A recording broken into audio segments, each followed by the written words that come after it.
For 3,412 standard cycles, the accession compact had never been refused. Not once. The record sat quietly inside the archives of Council Station Aurelian, stored across layers of crystal memory older than most civilizations currently represented in the chamber. 602 species had entered the galactic community through that same process. 602 signatures. 602 celebrations. 602 moments when a new civilization stepped forward, accepted the authority of the Galactic Council, and joined what every history text described as the longest continuous era of peace the galaxy had ever known. The ceremony had become routine, predictable, almost boring. Archivist Kelvara had personally witnessed the last 27 accessions, and they had all followed the same rhythm. A delegation arrived, nervous, usually overwhelmed by the sheer scale of Council Station. They stared up at the vaulted ceiling where a slowly rotating map of the galaxy shimmered in living light. They whispered among themselves when they saw the trade routes stretching like luminous rivers between hundreds of stars. Then the council speaker would explain the compact. There would be a few ceremonial questions. The delegation would sign. Applause would ripple through the chamber. And another civilization would join the system that had governed the galaxy for millennia. It was a beautiful tradition. Efficient, stable, and utterly predictable. Kelvara liked predictable things. Predictable things meant history made sense. Predictable things meant civilizations survived. The chamber itself had been designed to reinforce that feeling. Circular tiers of polished obsidian rose around the central platform where new members stood. Each tier held representatives from dozens of species, tall crystalline beings from the outer clusters, scaled diplomats from oceanic worlds, floating intellects encased in shimmering fields of containment light. 600 civilizations had built this system together. 600 had agreed that it worked. And none of them had ever refused the compact. Not until today. Kelvara adjusted the small recording device resting against the edge of the archive desk and glanced toward the central platform where the newest delegation waited. The humans stood together in a loose semicircle. 5 of them. They were, objectively speaking, unimpressive. That had been Kelvara's first thought when their species entered the chamber an hour earlier. The galaxy contained giants capable of lifting transport vehicles with a single limb, creatures who communicated through flashes of plasma, and ancient intellects who existed as distributed consciousness across entire fleets of satellites. Humans were small, soft-looking, 2 arms, 2 legs, forward-facing eyes, minimal natural armor, no visible biological weaponry. They wore dark uniforms made from some matte fabric that absorbed the chamber's light rather than reflecting it like the ceremonial attire favored by most diplomatic species. The one standing slightly ahead of the others, Ambassador Marisol Reyes, according to the records, held a thin black notebook and a simple pen. A pen. Kelvara had seen thousands of species join the council, but he could not recall the last time someone brought a pen to an accession ceremony. Most civilizations used neural recording implants, or direct cognitive synchronization, or quantum signature imprinting. But this human simply wrote things down.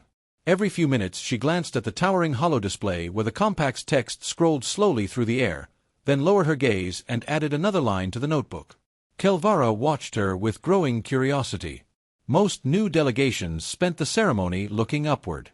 The ceiling of the chamber displayed a living projection of the known galaxy. Stars pulsed softly. Trade lanes glowed between them. Territory boundaries shimmered in faint colors representing hundreds of allied civilizations. It was designed to inspire awe. Every species reacted to it. Some stared silently. Some whispered prayers. Some wept. Humans barely looked at it. One of them did glance upward briefly, a tall man standing behind Ambassador Reyes, but his attention drifted back to the scrolling text almost immediately. They were reading the compact. Actually reading it.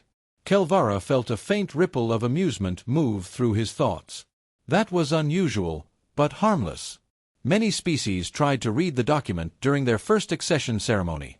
Very few finished it. The compact contained 3,000 pages of legal structure covering trade regulation, interstellar navigation rights, collective defense obligations, and tribute allocation protocols. It had been refined over 3 millennia. No one memorized it. No one needed to. That was the point of the council. Civilizations joined the system because the system worked. The speaker's voice rolled smoothly across the chamber.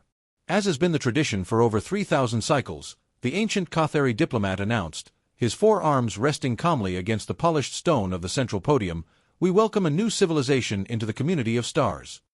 The chamber lights dimmed slightly. The holographic text of the compact expanded, each clause glowing softly in the air above the platform. "Humanity of the Sol System," the speaker continued, "you have reached the threshold of interstellar society. Your ships now travel beyond your home star. Your signals have joined the great conversation of the galaxy." Polite applause rippled through the tiers of diplomats. Kelvara recorded the moment automatically. Everything was proceeding exactly as expected. "By tradition," the speaker said, "you have been granted the standard review period of one planetary cycle to examine the terms of the accession compact. During this time, the Council has observed your development, your trade practices, and your capacity for cooperation." He paused. "As of this moment, the Council formally invites your civilization to join the compact and take your place among the 602 member species who share its protections and responsibilities." The holo display shifted. A final page appeared. At the bottom glowed the familiar signature field where every civilization before them had placed their mark. The chamber grew quiet. This was always the dramatic moment. The delegation would step forward. They would sign. Another civilization would join the system. Kelvara prepared to log accession number 603. Ambassador Reyes did step forward. But she did not reach for the signature field. Instead, she closed her notebook. The sound was small, almost insignificant. Yet in the silence of the chamber, it echoed like a stone dropping into still water. She glanced at the other members of her delegation. They exchanged brief nods. Then she looked up at the speaker. "For clarity," she said calmly, "before we proceed, humanity has a few questions." The chamber stirred. Kelvara paused his recording device. Questions were not unheard of. But something about the way she said it made the archivist feel, for the first time that day, a faint and unfamiliar sense of unease. The accession compact had governed the galaxy for 3,000 years. 600 civilizations had accepted it without hesitation. And yet the human ambassador stood there with a notebook full of observations, calmly preparing to ask about the rules of a system older than most of the stars in her species' night sky. Kelvara suddenly realized something strange. In all the accession ceremonies he had witnessed, no one had ever brought notes before. And for the first time in thousands of years, someone had actually finished reading the compact. The chamber remained quiet for several seconds after Ambassador Reyes spoke. Not the respectful silence that usually followed a ceremonial question. This was a different kind of quiet. The kind that formed when hundreds of experienced diplomats collectively realized something slightly unexpected had just happened. Council Speaker Taylor Keth tilted his elongated head slightly, his four dark eyes focusing on the human ambassador. The Kothari species had presided over council proceedings for nearly 2 centuries, and in all that time he had never encountered a delegation quite like this. Most new civilizations asked emotional questions. Questions about protection. Questions about trade benefits. Questions about the prestige of council membership. But this human stood calmly beside the signature field with a notebook under her arm, as if she were attending a routine meeting rather than one of the most historic moments in her species' history. Still, the speaker responded with practiced diplomacy. "Of course," Taylor Keth said smoothly. "Clarification is a valued part of the accession process. The Council encourages understanding." Several diplomats in the surrounding tiers shifted in their seats. The phrase was technically correct. But questions rarely lasted long. Ambassador Reyes nodded once. "Thank you, Speaker." She opened the notebook again, flipping through several pages covered in careful handwriting. Kelvara leaned forward slightly from the archive desk. His curiosity had fully awakened now. The human's notes were extensive, far more extensive than any delegation he had seen before. "Before humanity signs the accession compact," Reyes said, "we would like confirmation regarding several structural elements of the agreement." The holographic text of the compact shimmered softly above her. 3,000 pages of legal tradition. Refined. Perfected. Untouched for centuries. Please proceed, the speaker replied. Reyes glanced briefly at the floating document. Clause 7.4, subsection C, she said. The tribute allocation structure. A few council members exchanged faintly puzzled glances. That was not where questions normally started. New civilizations usually asked about defense guarantees or trade access, not tribute logistics. Reyes continued calmly. The clause states that all member civilizations contribute a percentage of their interstellar economic output to the Council's Central Defense Fund. Correct, Taylor Keth replied. That percentage, Reyes said, is determined annually by the Council's Strategic Oversight Committee. Yes. And that committee, she continued, is appointed by the High Council itself. The speaker nodded again. Correct. Reyes tapped her pen lightly against the notebook. Is there an independent review authority overseeing that committee? A ripple of faint confusion moved through the chamber. Taylor Keth paused for a moment. The Strategic Oversight Committee operates under Council authority, he explained. Its decisions are reviewed internally. Reyes nodded slowly. Internally, she repeated. She wrote something down. Kelvara noticed the small movement immediately. The human was documenting every answer. That was unusual. Next question, Reyes said calmly. She turned another page. Clause 12.1 regarding collective defense obligations. This question drew a few approving murmurs from the diplomatic tiers. Now that was a traditional topic. According to the compact, she continued, all member civilizations must contribute resources to defend against existential threats to galactic stability. Correct, said the speaker. The primary threat listed throughout the document, Reyes said, is the entity referred to as the Void Collective. Several diplomats stiffened slightly. The name carried weight. Fear. Ancient memory. Yes, Taylor Keth said carefully. The Void Collective represents the most significant external danger faced by our civilization network. Reyes looked up from her notes. How many confirmed encounters have occurred with the Void Collective in the last 500 cycles? The chamber grew quiet again. That was a very specific question. The speaker answered automatically. Encounters with the Void Collective are classified under restricted defense records. I understand, Reyes replied. But surely the Council maintains summary statistics. Taylor Keth hesitated. That hesitation did not go unnoticed. Kelvara felt his curiosity sharpen further. The archivist knew the compact's public records well. References to the Void Collective appeared frequently in the document, justifying tribute structures, military cooperation protocols, and numerous emergency powers granted to the Council. But actual documented encounters, those were strangely rare. Reyes continued gently.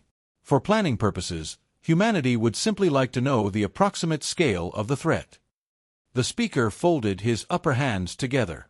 The Void Collective operates beyond the boundaries of known space, he said. Its presence is intermittent and unpredictable. So there have been encounters? Yes. How many? A long pause followed. Several council representatives shifted uncomfortably. One of the data clerks behind the speaker began quietly searching through internal records. Finally, Taylor Keth answered. Specific numbers are difficult to summarize. Reyes wrote something else down. Kelvara felt a faint chill pass through his thoughts. Something subtle had changed in the chamber. Nothing dramatic. Nothing obvious.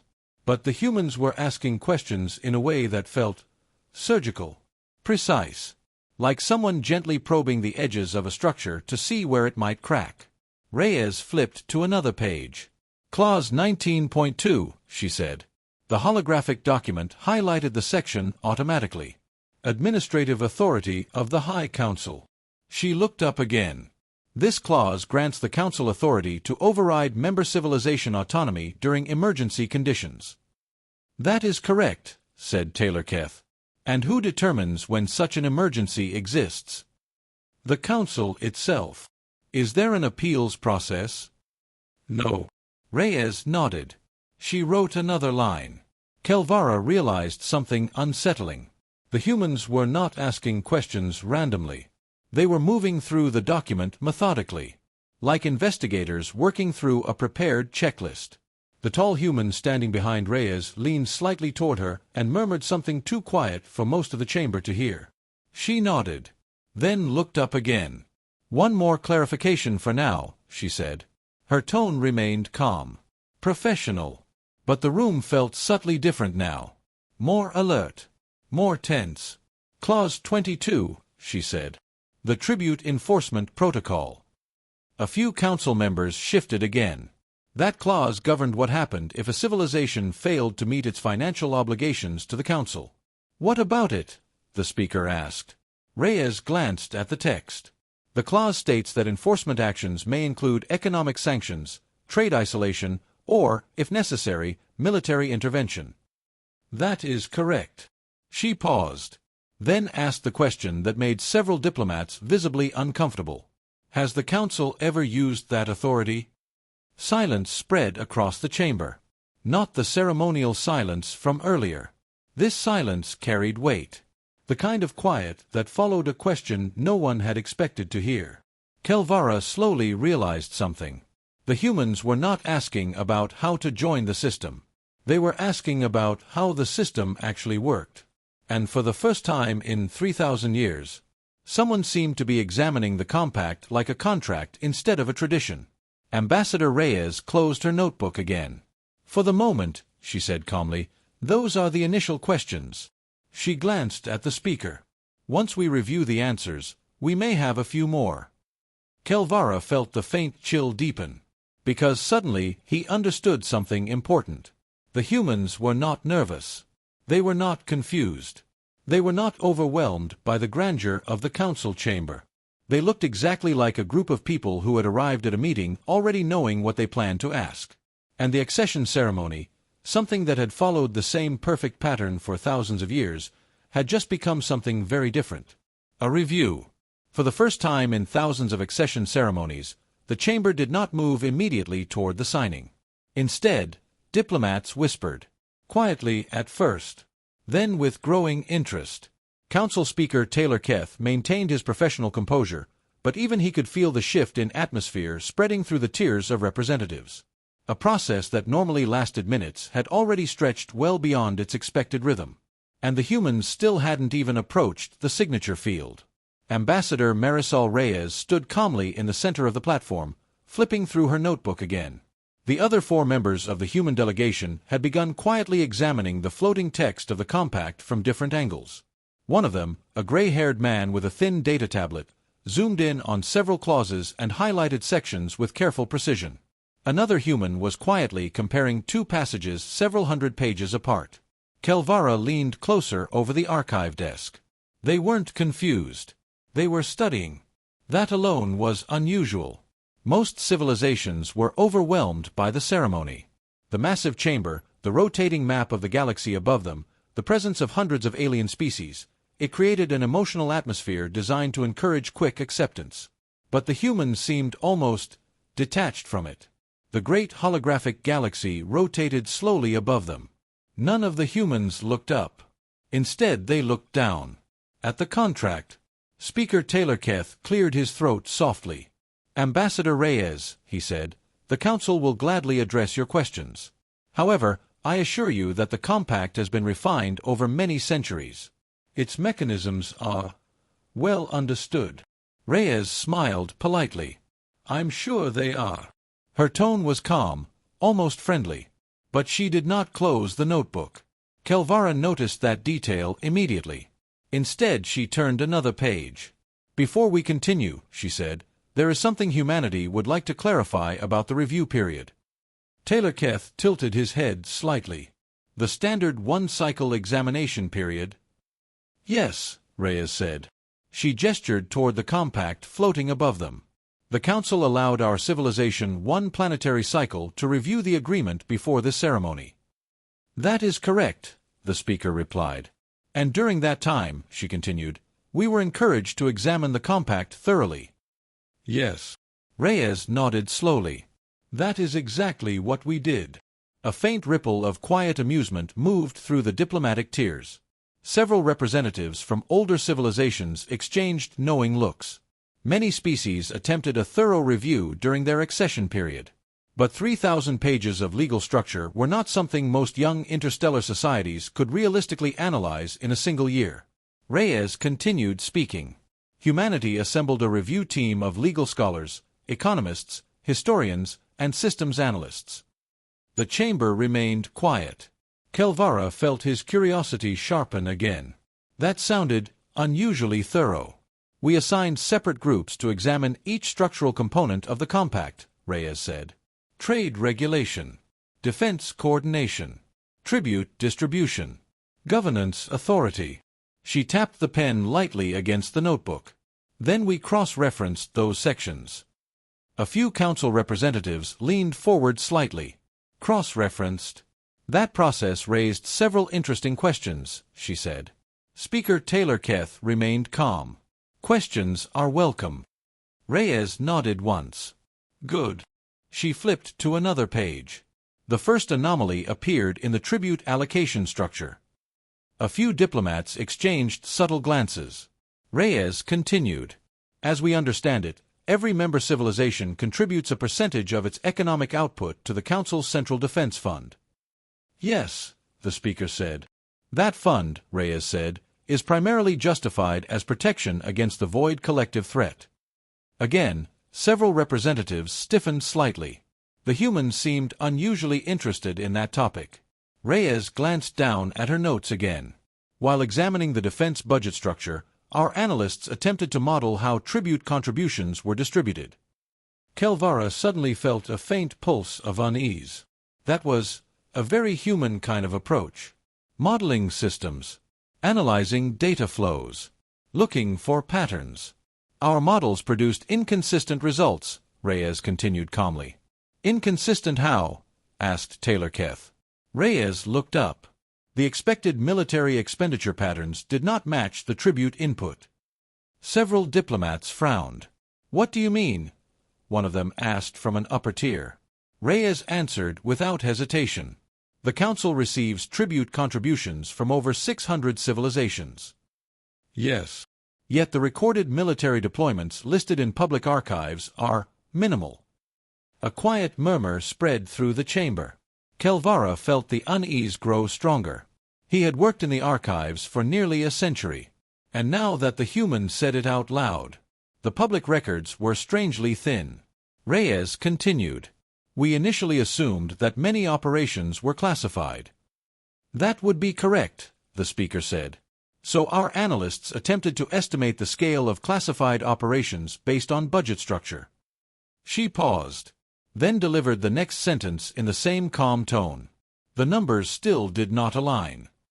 This time the chamber grew noticeably quieter. Reyes glanced briefly at the other members of her delegation. The gray-haired human with the data tablet nodded. She returned her attention to the speaker. To clarify, she said, humanity is not suggesting wrongdoing. Her expression remained perfectly neutral. We are simply trying to understand the structure of the system we are about to join. Kelvara noticed something subtle then. Several council officials had begun quietly opening internal data feeds. They were checking records. Reyes watched them calmly. Then she asked another question. One more clarification regarding the void collective threat. Speaker Taylor Keth folded his upper hands again. Proceed. Reyes pointed to a highlighted section in the holographic compact. The document references hundreds of historical engagements with the void collective. That is correct. Our analysts attempted to locate those engagements in the historical archives. Kelvara's breathing slowed slightly, because suddenly he understood where this was going. We found very few confirmed incidents, Reyes said quietly. Silence fell across the chamber. The words were simple, but they landed like a stone dropped into deep water. The speaker's voice remained steady. Those records are restricted. Yes, Reyes said. She closed the notebook slowly. But that leads to another question. Her gaze swept briefly across the tiers of diplomats. Hundreds of species. Hundreds of civilizations. All of them part of the same system. A system they had trusted for 3,000 years. Has anyone, she asked calmly, ever actually audited the defense records? This time the silence in the chamber felt different. Not confusion. Not curiosity. Something heavier. Something uncomfortable.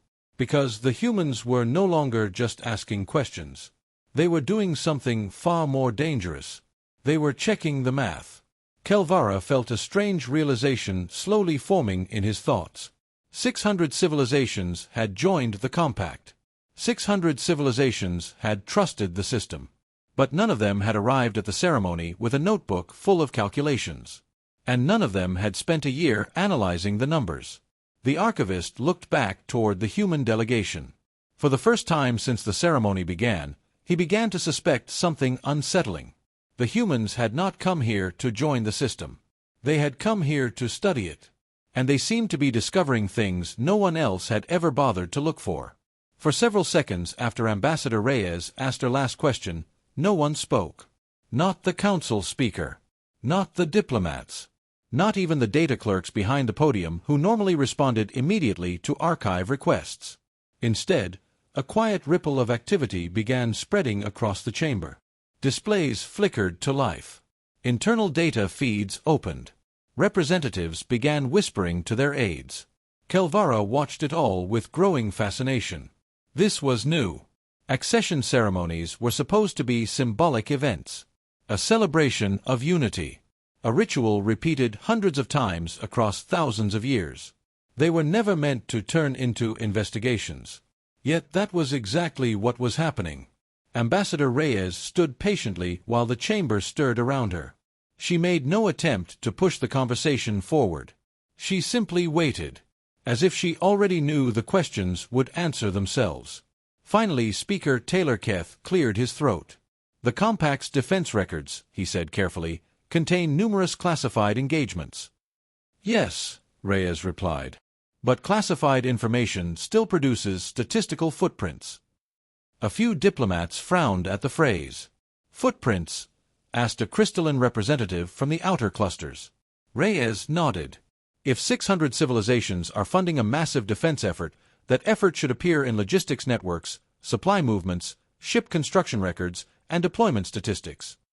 Kelvara felt the faint unease return. The human was describing systems analysis. Not politics. Not diplomacy. Systems. Our analysts examined the available records, Reyes continued. We traced every public military expenditure connected to the compact. She tapped the pen lightly against the notebook.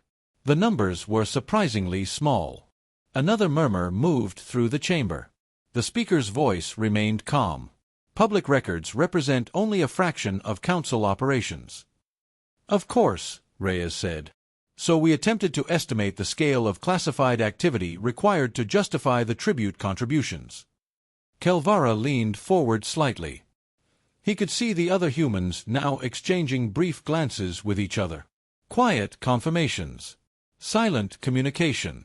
They had clearly prepared this discussion very carefully. And, the speaker asked. Reyes looked up. Our models suggest that the Council should be operating several thousand active war fleets. Silence. The number hung in the air like a physical object. Several diplomats immediately began opening their own data feeds. Kelvara did the same. He quickly pulled up the Public Defense Registry, fleet registries, deployment logs, maintenance infrastructure. The numbers were nowhere close to that scale. Reyes continued speaking calmly. However, she said, the combined fleet records across all member civilizations only account for a few hundred active defense groups. Someone in the upper tiers spoke. That is because many fleets operate under classified authority. Reyes nodded politely. Yes. But fleets still require supply chains. She gestured toward the rotating map of the galaxy above them. Fuel shipments, ammunition production, maintenance yards, personnel rotation. She paused. Those things cannot be completely hidden. More quiet data searches began spreading across the chamber.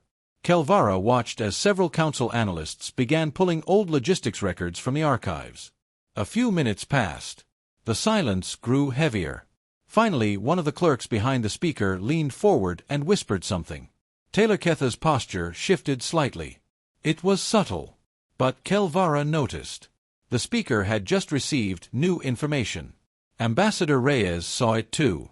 She did not smile. She did not gloat. She simply opened the notebook again.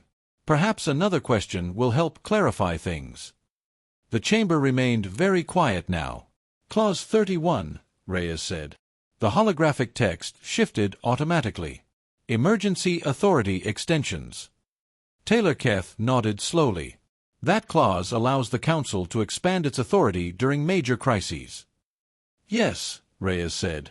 Our analysts were curious how often that clause has been activated. The speaker answered carefully. Several times throughout Council history. How many times exactly? A pause. That information is difficult to summarize. Reyes wrote something else down. Kelvara felt a cold realization forming. That was the second time the speaker had given that exact answer. Difficult to summarize. The humans had noticed too. Reyes looked up again. Then perhaps a simpler question. The chamber felt tense now. Even the diplomats who had originally dismissed the human questions were paying close attention. Which civilization, Reyes asked calmly, was the last to refuse tribute contributions? The question struck the room like a sudden crack of thunder. No one answered. Kelvara quickly searched the archives. He expected to find several examples. Civilizations occasionally disagreed with the Council. Trade disputes happened. Political disagreements happened. But when he searched the enforcement records, nothing appeared. No refusals. Not in the last 100 cycles. Not in the last 500. Not even in the last 1,000. Kelvara felt his breathing slow. That couldn't be correct. 600 civilizations. Thousands of years. And not a single refusal. He searched deeper. Nothing. Above the chamber floor, Ambassador Reyes watched the quiet panic spreading through the diplomats. Then she said something very simple. Humanity found that unusual. The speaker remained silent. Reyes closed the notebook again. For 3,000 years, she continued, every civilization has paid tribute without interruption. She looked around the chamber. Hundreds of alien faces watched her now. Statistically, she said, that is extremely unlikely. The silence grew thicker. Kelvara realized something disturbing. The humans were not accusing anyone of corruption. Not yet. They were simply describing probabilities. And probabilities had a dangerous habit of revealing truths people preferred not to see. Reyes continued speaking. In systems with hundreds of independent participants, disagreement is inevitable. She gestured toward the holographic compact. Trade agreements fail. Governments change. Economic crises occur. Another pause. But the Council's records show perfect compliance for 3,000 years. The words echoed softly through the chamber. Perfect compliance. Kelvara slowly leaned back in his chair. Because now the archivist understood something terrifying. 600 civilizations had trusted the system. 600 civilizations had assumed someone else had already checked the details. But the humans had spent a year studying the numbers. And the numbers were starting to look very strange. Ambassador Reyes slipped the pen into the spine of the notebook. Perhaps, she said gently, there is a perfectly reasonable explanation. She glanced toward the speaker. If so, she added, humanity would be very interested in hearing it. No one in the chamber moved. And for the first time since the Council was founded 3,000 years earlier, the accession compact no longer looked like an ancient tradition. It looked like a document that had never been audited. The chamber no longer felt ceremonial. What had begun as a formal accession ritual had quietly transformed into something far more uncomfortable. An audit. Across the tiers of diplomats, private data feeds glowed as representatives accessed their own archives, trade records, and defense reports. Whispers had replaced the polite applause that normally followed a new civilization's arrival. Kelvara had stopped recording the ceremony. Instead, the archivist was searching. His long fingers moved quickly across the archive console as he dug deeper into the Council's historical records. At first he had assumed the humans were simply misunderstanding something about the system scale. But the numbers continued to bother him. 600 civilizations to contribute tribute for 3,000 years. The defense network should have been enormous. Yet the documented military infrastructure simply wasn't there. Supply chains were thin. Fleet construction records were surprisingly limited. Even the maintenance docks across the Council's territory seemed too few. It was as if the galaxy had been funding an army that barely existed. Kelvara swallowed slowly. That thought should have been absurd. Yet the more records he checked, the more the pattern held. On the central platform, Ambassador Reyes remained perfectly calm while the chamber continued its quiet investigation. She allowed the Council several minutes to search their own records. The silence stretched. Finally, Speaker Taylor Keth spoke again. "Ambassador Reyes," he said carefully, "your question suggests that humanity believes the Council's defense system is insufficient." Reyes shook her head. "No." The simple answer caught several diplomats off guard. "That is not our concern," she said. Kelvara noticed something subtle in her tone. She was not accusing the Council of weakness. She was questioning something deeper. "Our concern," Reyes continued, "is that the numbers do not behave like a functioning defense system." The speaker frowned slightly. "Explain." Reyes opened her notebook again. "Our analysts constructed several models based on the compact's tribute requirements." She turned the notebook so the nearest data display could capture the page. Numbers appeared in the air. Long columns of calculations. "Even using conservative estimates," she said, "the tribute system should produce an enormous surplus." Kelvara leaned closer to the display. The calculations were simple but devastating. 600 civilizations, each contributing a percentage of interstellar economic output. Over 3,000 years. The total amount of resources flowing into the Council should have been almost unimaginable. Yet the visible infrastructure didn't reflect that scale. Reyes continued. "Either the Council is operating a defense network far larger than its public records suggest." She paused. "Or the resources are going somewhere else." A quiet wave of discomfort spread through the diplomatic tiers. Several representatives began exchanging tense whispers. The speaker raised a hand slightly. "The Council's financial records are transparent." Reyes tilted her head slightly. "Are they?" Taylor Keth hesitated. Kelvara noticed the hesitation immediately. For the first time since the ceremony began, the speaker looked uncertain. The human ambassador flipped to another page in the notebook. "During our review period," she said, "humanity attempted to trace the flow of tribute contributions through the Council's financial structure." The gray-haired human behind her stepped forward slightly, activating his data tablet. A complex network diagram appeared in the air. Trade routes, financial channels, Council administrative hubs. Kelvara felt his stomach tighten. The humans had mapped the system. "Completely. We followed the tribute contributions from member civilizations," Reyes explained, "through the Strategic Oversight Committee, into the defense allocation budget." She pointed to a cluster of nodes in the diagram. From there, the resources divide into several categories. Military construction, fleet maintenance, emergency reserves, administrative operations. All standard structures. Nothing unusual. But then the diagram continued. Lines of resource flow spread outward across the network. Some of them led to expected destinations. Others did not. Kelvara leaned forward sharply.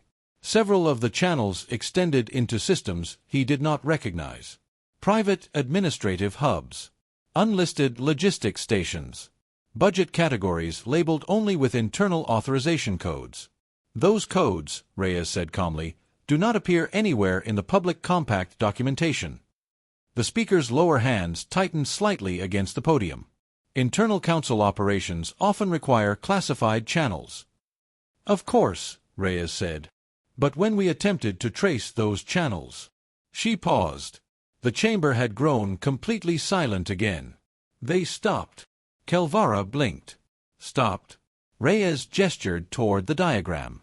"The financial trail ends at a series of restricted accounts." Several diplomats began opening their own financial databases. Kelvara quickly searched the archive system. He found the accounts almost immediately. They existed, but their contents were sealed. He frowned. That was strange. Council financial records were usually accessible to archivists. These were locked behind multiple layers of authorization. On the central platform, the gray-haired human spoke for the first time. His voice was quiet. "We were curious about that." The diagram shifted again. A new set of data points appeared. Kelvara's breath caught. "These are independent trade records from several neutral merchant guilds," the human said. "Guilds that operate outside council jurisdiction." Reyes nodded. "They keep excellent records." The diagram zoomed in on the restricted accounts. Then the trade logs appeared beside them. Kelvara felt the chill return. Large resource shipments. Massive transfers of materials. Rare metals. Energy cores. Strategic supplies. All moving through those accounts. But none of it appeared in council defense infrastructure. One of the diplomats in the upper tiers spoke nervously. Where are those shipments going?" The human with the tablet zoomed the display out further. A cluster of distant star systems appeared. Remote regions. Far beyond the council's central territory. Kelvara searched the archives quickly. Those systems were barely documented. Outposts. Old mining colonies. Abandoned research sites. The human analyst looked toward the speaker. "We believe," he said quietly, "that a large portion of the tribute system is being redirected." The chamber erupted into whispers. Diplomats leaned toward each other. Data screens flickered everywhere. 3,000 years of unquestioned tradition suddenly felt unstable. Ambassador Reyes closed her notebook again. Her voice remained calm. "We are not accusing anyone of corruption," she said. "Yeah." She did not say the word, but everyone heard it. "However," she continued, "humanity would like to understand something before signing the compact." She looked directly at the speaker. "If the Council is collecting resources to defend the galaxy," she gestured toward the strange financial channels, "then why are so many of those resources disappearing?" No one answered. Kelvara slowly leaned back in his chair. Because the humans had just done something no civilization had ever done before. They had followed the money. And now the entire chamber was beginning to realize a horrifying possibility. The tribute system might not be protecting the galaxy at all. It might be feeding something else. By the time Ambassador Reyes finished speaking, the chamber no longer resembled a diplomatic ceremony. It looked like a crisis. Across the curved tiers of the council hall, representatives from hundreds of civilizations were no longer sitting politely in their assigned seats. They were standing, leaning toward one another, pulling open data feeds, whispering urgently to aides. The air hummed with quiet panic. Kelvara had worked inside the council archives for nearly 90 standard cycles. He had seen trade disputes, political crises, border conflicts between member states. But he had never seen anything like this. Never seen 600 civilizations suddenly realize that a system they had trusted for 3,000 years might contain something deeply wrong. The archivist returned his attention to the central platform. The human delegation stood in a calm semicircle. They were not arguing. They were not accusing. They were simply waiting. Waiting for the council to catch up with conclusions they had clearly reached months ago. Speaker Taylor Keth lifted his upper hand slowly. "Ambassador Reyes," he said carefully, "the Council does not deny that certain administrative channels are classified. However, implying that resources are disappearing without explanation is a serious claim." Reyes nodded politely. "Yes." She did not look defensive. She did not look confrontational. She simply reached down beside the platform and lifted a small black case. Kelvara felt a strange tightening in his chest. The case was simple, rectangular, unmarked, not the kind of ceremonial container normally used in diplomatic proceedings. The human ambassador placed it gently on the central table. A soft metallic click echoed through the chamber as she opened it. Inside were several thin data slates, dozens of them, each one carefully labeled. The quiet murmurs across the chamber faded, because suddenly everyone understood. The humans had not arrived with questions alone. They had brought answers. Reyes lifted the first slate and activated the display. A cluster of star systems appeared above the platform. Kelvara recognized several of them immediately. Outer regions. Sparse documentation. Mostly ignored by the Council's administrative networks. These systems, Reyes said calmly, receive the majority of the tribute resources that disappear from the Council's financial records. The diagram expanded. Trade routes glowed across the projection. Massive shipments of materials flowed outward from the Central Council territory toward the remote cluster. Rare metals. Industrial equipment. Energy infrastructure. Military-grade fabrication units. Kelvara stared at the display. The scale of the transfers was enormous. Enough resources to build entire fleets. Entire civilizations. Yet none of it appeared in the official defense registries. Reyes activated another slate. New data appeared. Construction records. Station blueprints. Orbital infrastructure. Kelvara felt the unease sharpen into something colder, because the structures being built in those systems were not defensive installations. They were manufacturing complexes. Massive ones. Industrial facilities capable of producing starships on an enormous scale. But the ships being constructed there were not registered anywhere. A diplomat from the Eastern Spiral spoke nervously. What is this? Reyes looked toward him. Shipyards, she said. Large ones. The room fell silent again. Speaker Taylor Ketha's voice remained controlled, but the tension was obvious. Hidden shipyards would violate multiple clauses of the compact. Yes, Reyes agreed. That is correct. She activated the third slate. Kelvara's breathing slowed. This one displayed something different.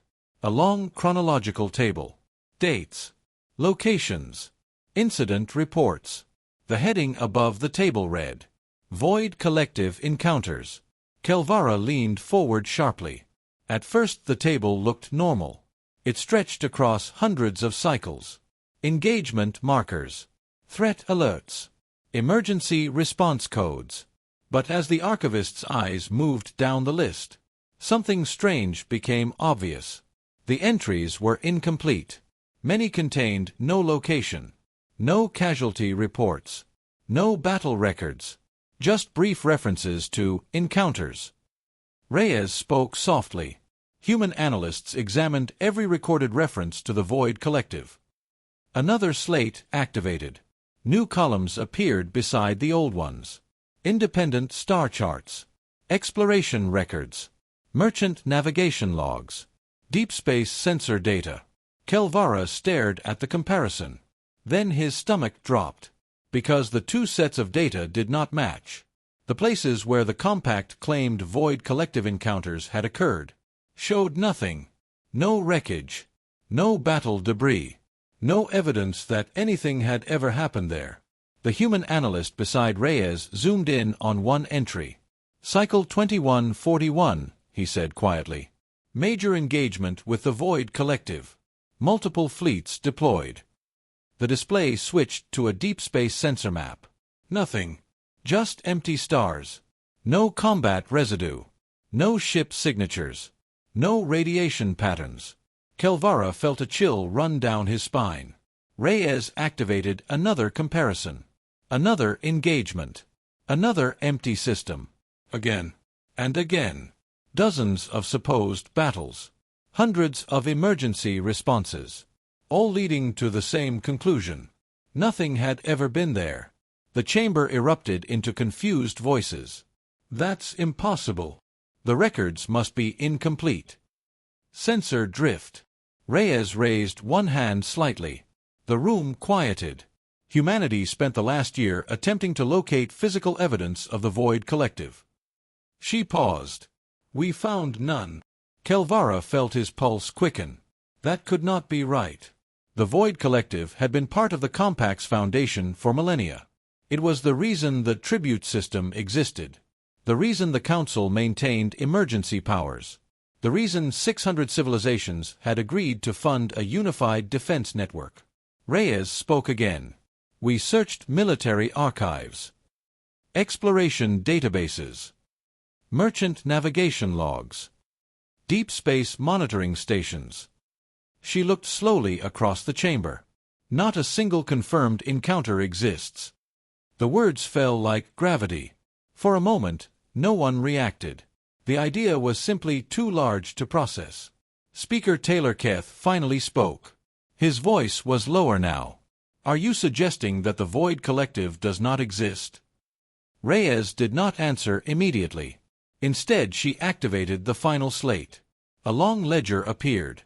Financial transfers, tribute allocations, construction budgets, and at the bottom, the hidden shipyards again.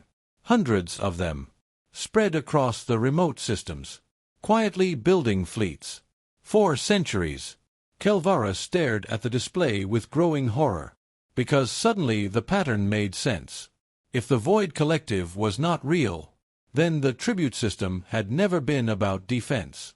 It had been about funding something else. Something enormous. Reyes closed the data slate. Her voice remained calm.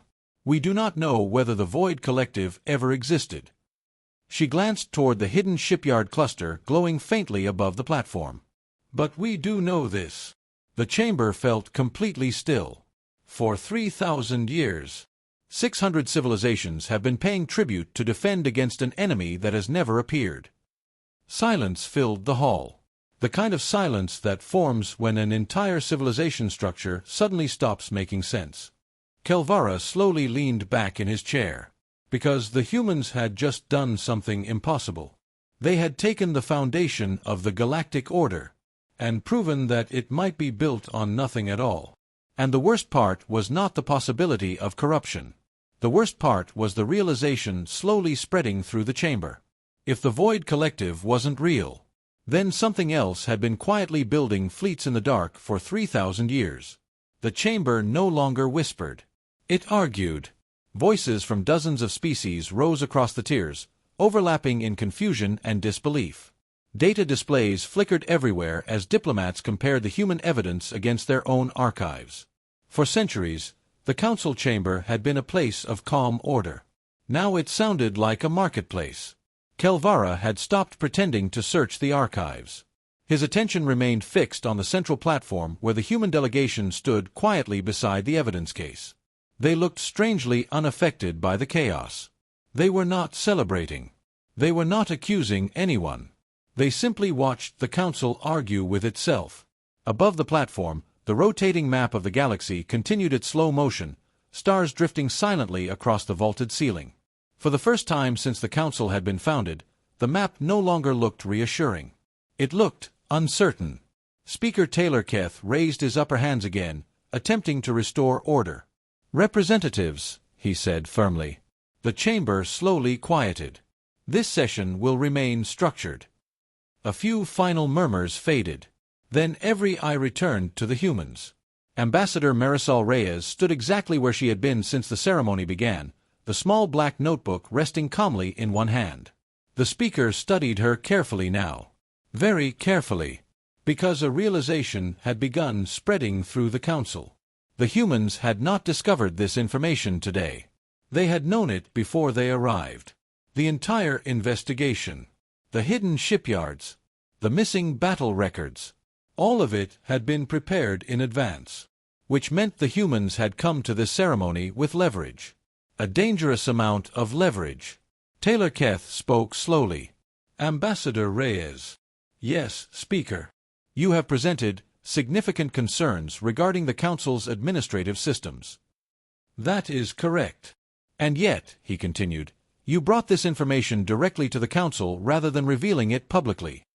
Reyes nodded. Yes. The speaker leaned forward slightly. May I ask why? The human ambassador answered without hesitation. Because we assumed the Council would want to know. A few diplomats exchanged skeptical looks. Kelvara noticed something else. Reyes had chosen her words very carefully. She had not said the Council deserved to know. Only that they would want to know. The speaker studied her expression. Then he asked the question many representatives were already thinking. What does humanity intend to do with this information? The chamber grew very quiet again, because now the situation had become clear to everyone present. The humans had uncovered a massive flaw, possibly a massive deception, inside the Council's foundation. That knowledge was power. Political power. Economic power. Civilizations had fought wars for far less leverage. Reyes closed the notebook slowly. We wanted clarification before joining the compact. That is understandable, the speaker replied. But now that these concerns have been raised. He paused. The next words were spoken very carefully. What does humanity expect in return? Kelvara saw several diplomats nod slightly. This was the moment where negotiations normally began. Because if the humans kept their evidence private, the Council could quietly investigate the problem. But if humanity revealed the evidence publicly, the entire galactic political system could collapse overnight. That kind of leverage always came with a price. The chamber waited. Reyes glanced briefly at the other members of her delegation. They nodded. Then she looked back at the speaker. What does humanity expect? Yes. The human ambassador considered the question for a moment. Then she gave a small shrug. Nothing. The chamber froze. Several diplomats blinked in confusion. Speaker Taylor Keth tilted his head slightly. I believe I misunderstood. Reyes smiled faintly. We do not expect compensation. The speaker frowned. Surely humanity understands the significance of what you have uncovered. Yes, she said calmly. You possess evidence capable of destabilizing the entire council structure. That may be true. Kelvara watched the speaker carefully now. The Katheri diplomat had navigated thousands of negotiations across his long career. He understood power dynamics. And right now the humans were holding a weapon far larger than anything normally seen in diplomacy, which made their calm behavior deeply unsettling. Taylor Keth spoke again. If humanity wishes to renegotiate the terms of accession, the Council is open to discussion. A few representatives shifted nervously. Renegotiating the compact would be unprecedented. But if the humans forced the issue, the Council might have no choice. Reyes listened quietly. Then she shook her head. We are not requesting renegotiation. The confusion in the chamber deepened. Then perhaps, the speaker said slowly, humanity wishes for a permanent seat on the High Council. Reyes smiled slightly. No. Another diplomat spoke from the upper tiers. Economic privileges? No. Control of the defense fleet? No. Trade priority? No. The answers came calmly. Simply. Without hesitation. One by one, the Council's representatives ran through the list of every possible demand they could imagine. Political power. Military authority. Trade dominance. Administrative influence. Every suggestion received the same quiet answer. No. Kelvara felt the unease growing again. Because the humans were not negotiating. They were refusing to negotiate. Finally, Speaker Taylor Keth raised a hand. The room quieted once more. He looked directly at Ambassador Reyes. If humanity does not seek power, or compensation, or influence. He paused. Then why present this information here? The question echoed across the chamber. It was the only question left. Reyes looked around the room slowly. 600 civilizations watched her. All of them waiting to understand what humanity actually wanted. She tapped the notebook gently against her palm. We presented the information, she said, because we needed to understand the system before joining it. The speaker frowned slightly. And now that you understand it? Reyes met his gaze. Her expression remained calm, almost apologetic. Now, she said quietly, we have reached a decision. The room grew very still, because everyone suddenly realized what was coming next. And no one knew whether they were ready to hear it. The chamber had never been this quiet. 600 civilizations sat frozen in their seats, watching the small group of humans standing calmly at the center of the platform. The evidence still hovered above them. hidden shipyards, missing battle records, financial transfers flowing into the dark regions of space. 3,000 years of unquestioned history suddenly looked fragile. Speaker Taylor Keth waited patiently. He had asked a simple question. Now the entire galaxy was waiting for the answer. Ambassador Marisol Reyes stood with her notebook resting lightly in one hand. She looked almost relaxed, as if this were not the most politically explosive moment in galactic history. As I said, she continued calmly, humanity spent the last planetary cycle studying the accession compact. Her voice carried easily across the silent chamber. We studied the tribute structure, the defense obligations, the administrative authority of the Council. She paused briefly. And the evidence we presented today. Kelvara felt his pulse slow. He suddenly understood something important. The humans had not discovered these problems today. They had discovered them months ago, which meant they had already made their decision long before arriving here. Reyes continued. When a civilization joins the compact, it agrees to several obligations. She gestured toward the floating document.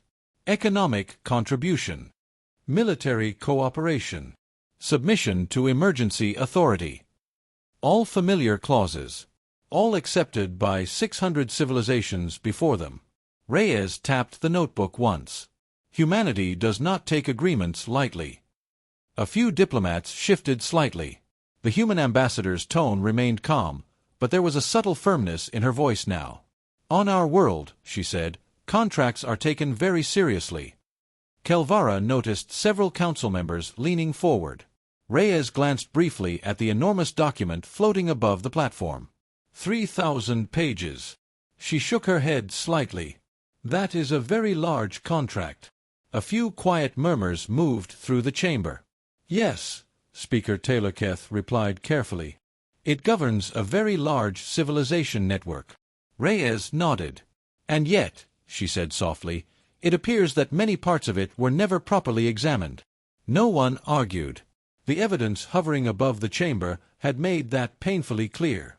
She looked around the room. Hundreds of alien faces. Hundreds of civilizations. All of you trusted the system. The words were not an accusation. Just an observation. Which makes sense, she added. The system worked for a long time. Kelvara felt a strange tightening in his chest. The human was not attacking the Council. She was describing it, almost sympathetically.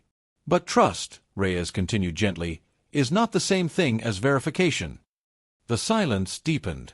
The speaker spoke again. Ambassador, the Council understands your concerns. His tone was carefully measured now. If the compact requires revision, that process can begin immediately. Several diplomats nodded eagerly. Yes. Amend the clauses. Conduct a full investigation. Reform the tribute structure. The chamber buzzed with sudden energy, because there was an obvious solution. Fix the system. Repair the compact. Bring humanity into the Council as a partner in reform. The speaker spread his upper hands slightly.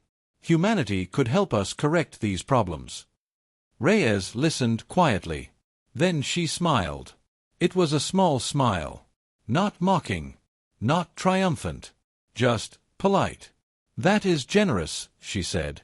Kelvara suddenly felt cold, because something in her tone suggested the conversation had already moved past that point. The speaker continued. The Council is prepared to renegotiate the compact if necessary. A diplomat from the Eastern Spiral spoke quickly. Yes, humanity could assist with the investigation. Or even supervise it. Another added. A joint oversight committee could be formed. The suggestions came rapidly now. Everyone wanted the same outcome. Keep humanity inside the system. Fix the flaws. Move forward together. Ambassador Reyes listened to them all patiently. Then she closed the notebook. The small sound echoed softly through the chamber. When she spoke again, her voice remained calm. But the words carried an unexpected weight. I appreciate the offers. The room grew quiet again. But that will not be necessary. Speaker Taylor Keth frowned slightly. I'm not certain I understand. Reyes looked directly at him. We did not come here to fix the system. Kelvara felt his heart skip. The speaker's lower hands tightened slightly on the podium. Then, what is humanity's decision regarding accession? Reyes took a slow breath. Then she delivered the sentence that would echo across the galaxy. Humanity will not be signing the accession compact. For a moment the chamber did not react. The statement was too simple, too unexpected. 600 civilizations had joined the compact. None had refused. Not once. Across 3,000 years. Yet the human ambassador stood calmly in the center of the council chamber and declined. Speaker Taylor Keth blinked slowly. I must clarify, he said carefully. You are declining to join the compact at this time?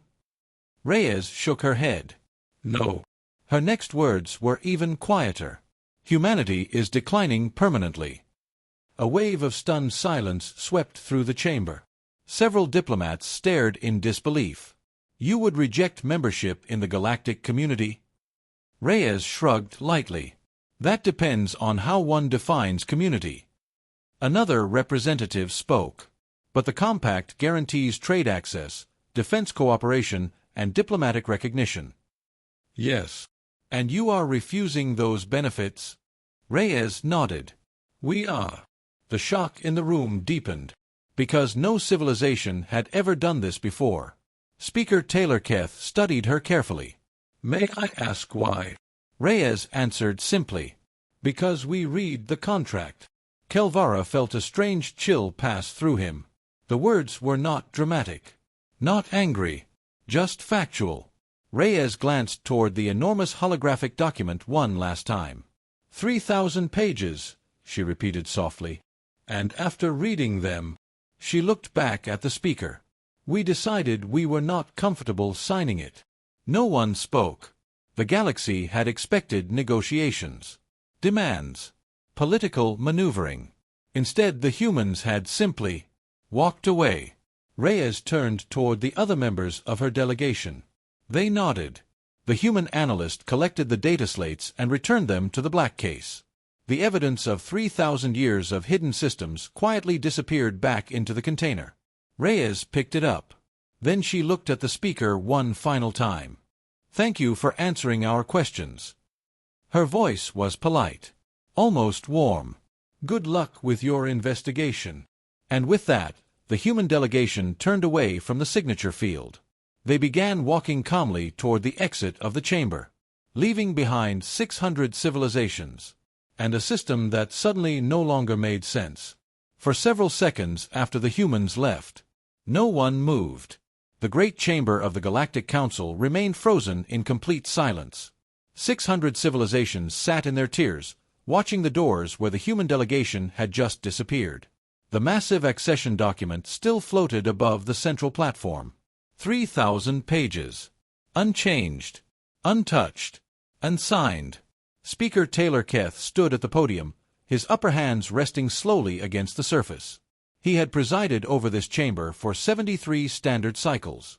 He had witnessed wars begin here. He had seen civilizations unite. He had watched species celebrate their accession to the compact. But he had never seen a civilization simply refuse. Kelvara remained seated, his attention fixed on the now empty platform. His mind replayed the human ambassador's final words. Because we read the contract. The chamber finally began to stir. A representative from the northern spiral spoke quietly. They cannot simply leave. Another voice answered. They already did. A ripple of uneasy murmurs spread through the chamber. Because everyone present understood something that had not been obvious until this moment. The compact had power over its members. But humanity was not a member. Which meant the council had absolutely no authority over them. None. A junior archivist suddenly stood from one of the administrative tiers. Speaker, I believe we have a problem. Taylor Keth turned slowly. Explain. The archivist adjusted a small data projector. A new holographic display appeared above the chamber floor. It showed the council archives. But something was wrong. Very wrong. We have received 14 external data requests in the last 3 minutes. Kelvara frowned. From whom? The archivist swallowed. Independent systems. Another screen appeared. Then another. Trade networks. Military observers. Scholarly institutions. News relays. Dozens of organizations were requesting access to the Council's historical records. The reason was obvious.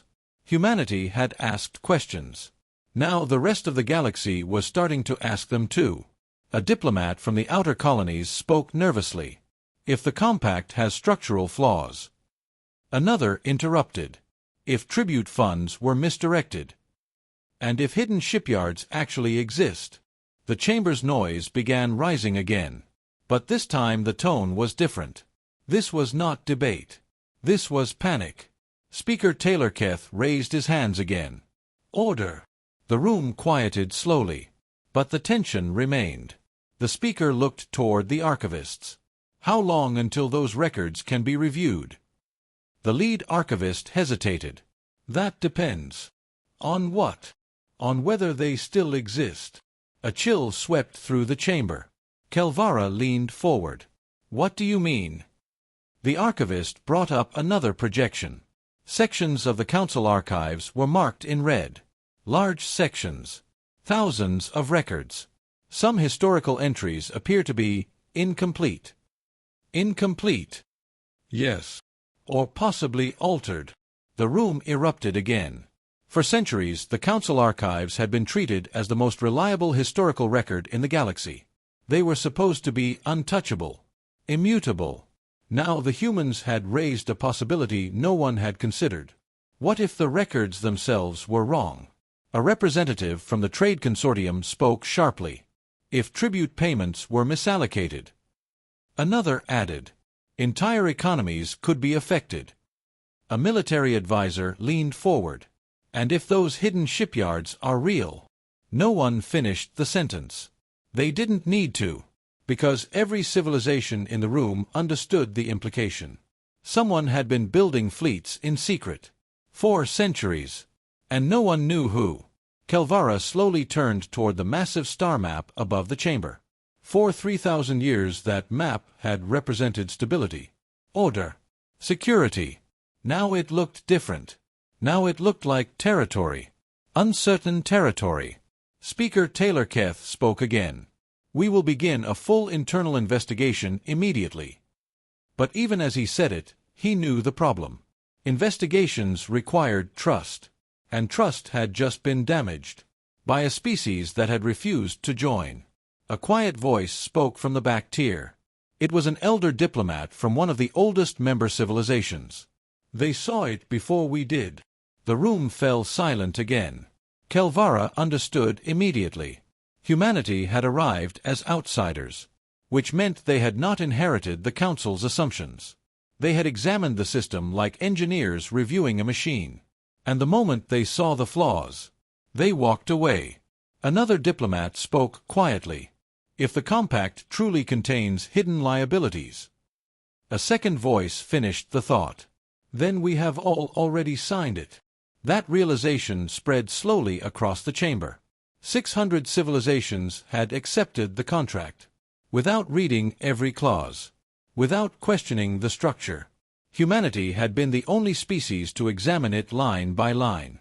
And they had refused. Kelvara felt a strange sense of admiration. Humans had not threatened anyone. They had not demanded power. They had simply done something no one else had bothered to do. They had paid attention. The chamber doors opened suddenly. An aide rushed toward the speaker's platform. Speaker Taylor Keth. The Kothari leader looked up. What is it? The aide hesitated before speaking. You should see this. He activated a projection. It displayed a message spreading rapidly through the interstellar communications network. A human broadcast. Not classified. Not restricted. Public. The message contained only a single sentence. Humanity has declined to join the Galactic Compact after reviewing the accession contract. No accusations. No threats. Just a statement. And across the galaxy, Every civilization that had already signed the compact was now asking the same question. Why? Kelvara leaned back slowly in his seat. For 3,000 years, the Council had believed it represented the center of galactic civilization. Now he realized something unsettling. The humans had not attacked the system. They had not tried to destroy it. They had simply stepped outside it. And sometimes, the most dangerous position was not inside the system. It was outside it, watching, waiting, while everyone else tried to figure out what had gone wrong. The council chamber did not adjourn that day.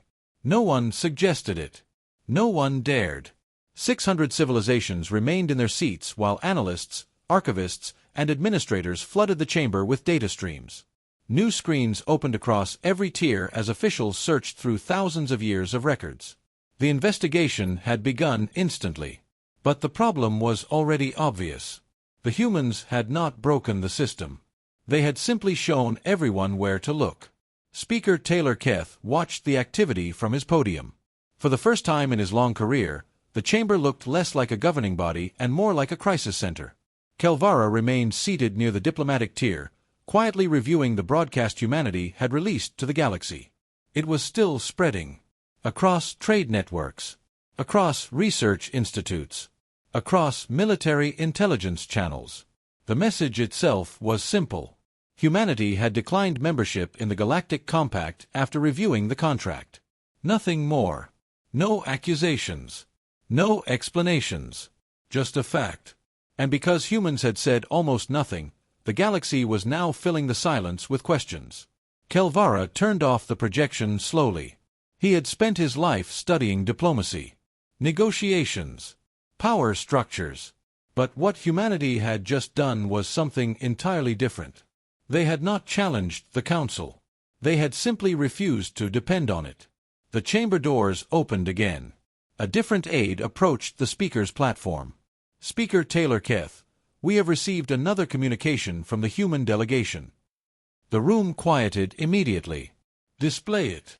A new holographic projection appeared above the central platform. This time it was not a document. It was a recorded message. Ambassador Marisol Reyes appeared in the projection. Behind her was a wide viewing window filled with stars. She was no longer inside the council chamber. Her ship had already departed the station. She looked calm, almost thoughtful. Speaker Taylor Keth, representatives of the Galactic Council. Her voice echoed clearly across the chamber. I realize our decision today may have created some confusion.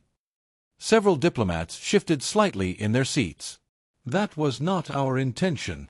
She paused briefly. When humanity began studying the accession compact, we approached it the same way we approach most agreements on Earth. Kelvara listened carefully. First, she continued, we examined the benefits, trade access, shared infrastructure, mutual defense. All valuable.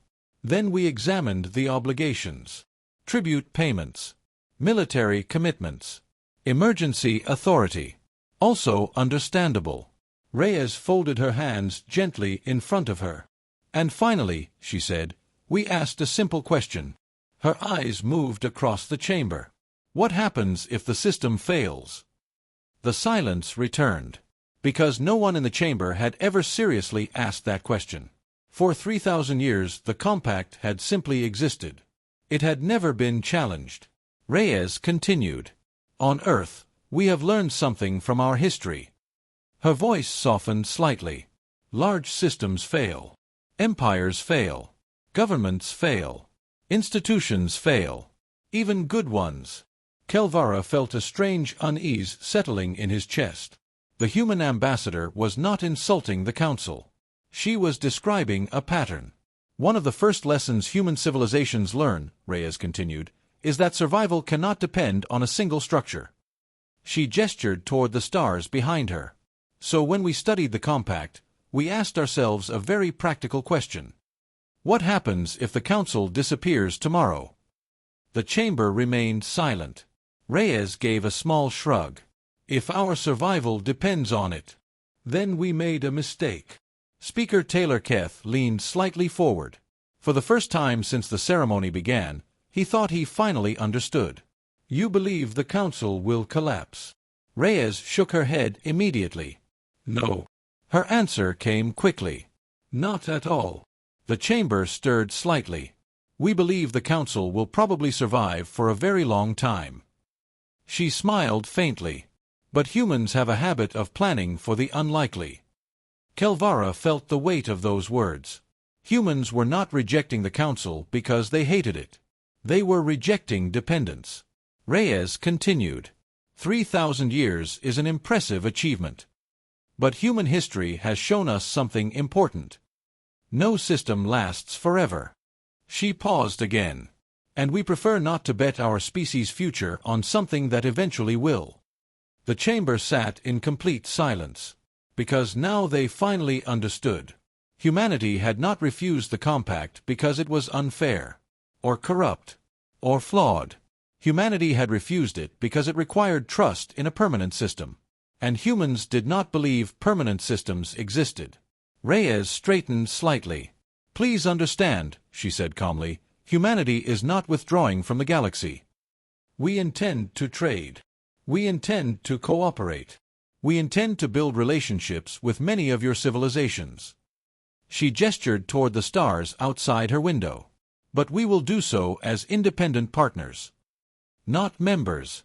Not subjects. Not clients. Partners. Kelvara felt a strange sense of admiration. Because the humans had just done something incredibly rare in galactic politics.